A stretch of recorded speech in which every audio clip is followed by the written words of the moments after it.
Og ligesom man troede, man vidste, hvordan man laver en burger, så er der nogen, der opfinder en ny opskrift.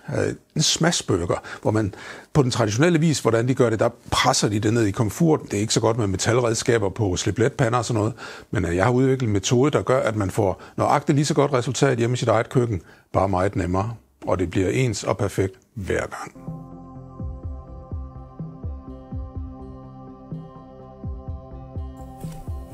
Start med at røre den hemmelige sovs sammen. Opskriften er i appen. Mål 100 gram kød af. Du kan til nød gå op til 125, men ikke mere end det. Samle det til en fast klump. Ikke noget med at ælte den sammen eller noget som helst. Den skal simpelthen bare lige samles, så vi kan arbejde videre med den. Og det vi skal, det er, at vi skal have dem imellem 2 stykker madpapir, som er 10 cm brede, og så skal vi presse dem. Så er madpapir under og over. Du kan også fryse dem ned på den måde og gemme den til senere, hvis du har købt meget kød. Og du kan stable, og det er nemmere at håndtere i dit køkken. Der er mange gode grunde til at gøre det. Og den skal helt ud til kanten af madpapiret, så bliver den cirka 9-10 cm, og så passer stegetiderne med det.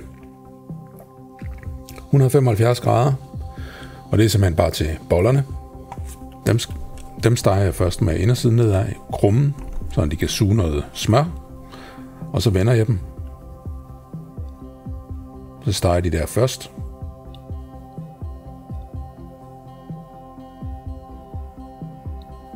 Og så vender jeg dem om efter cirka 2 minutter.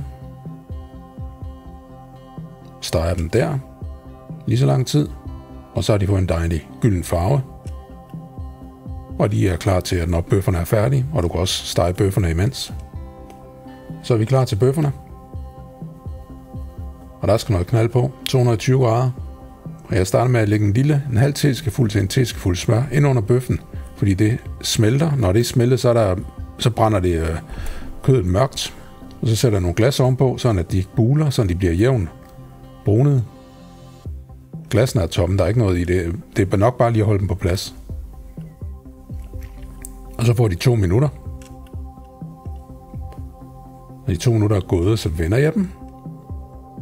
Og der kan man se, hvor en dejlig, fin og brun og jævn stegeskorp de har fået. Og der får de så 2 minutter mere på den anden side. Og det sidste minut, der kommer jeg ost på. Og hvis du gerne vil have, at osten skal flyde helt ud, så skal du komme låg på også.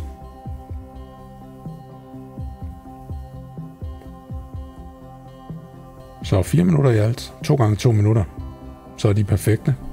Og det er jo en dobbeltburger, fordi det er jo en lille bitte smule kød, hvis man kun får en.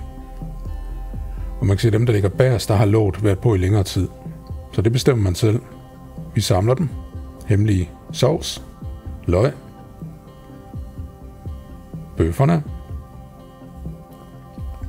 tomat, og så er den klar til at spise. Lækker og saftig. Fantastisk måde at lave burger på. Det skal du prøve.